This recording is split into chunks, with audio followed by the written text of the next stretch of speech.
আগে আমাকে রিস্কায় চলছে উপদেষ্টারা, এখন গদিতে যায়, এখন পাজারও দিয়া চলে।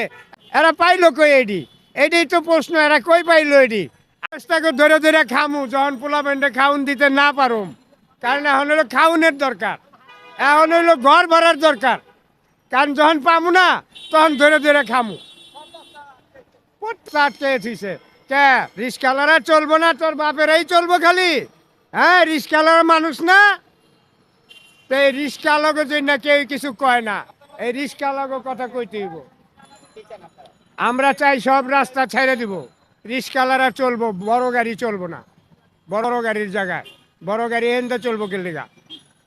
আমরা ওই যে একটু আগে ওই রাস্তা ঘুরে এলাম, ঘুরাই দিল, যেতে পারলাম না। এখন আইসি এই রাস্তা আবার ওই দিক দিয়ে যেতে পারলাম না, ঘুরাই দিব। তাহলে রাস্তা খালি হ্যাগোজই না, আমরা হ্যাগোরেই খালি ক্ষমতায় আনো, আমরা আর হ্যাগোরও ক্ষমতায় আনুম না। না না, উপদেষ্টারা আমাদের কোনো কথা কয় না।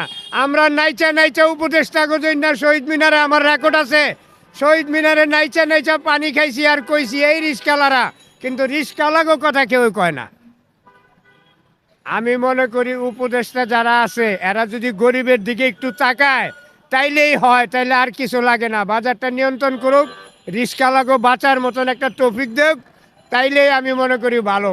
এই যে রিস্কাওয়ালারা কয়টা রিস্কায় প্যাসেঞ্জার আছে দেখেন তো, কয়টা রিস্কায় প্যাসেঞ্জার আছে? রিস্কাগুলো দেখান, রিস্কাগুলো দেখান, কয়টা রিস্কায় প্যাসেঞ্জার আছে?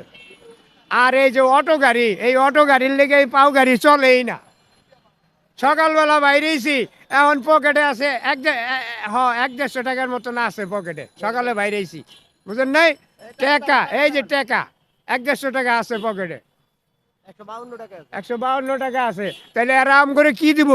এরা লঙ্কায় যায় খালি খাইবো, আমাকে রক্ত মাংস সব খাইবো এরা, এগো আমাকে দরকার নাই।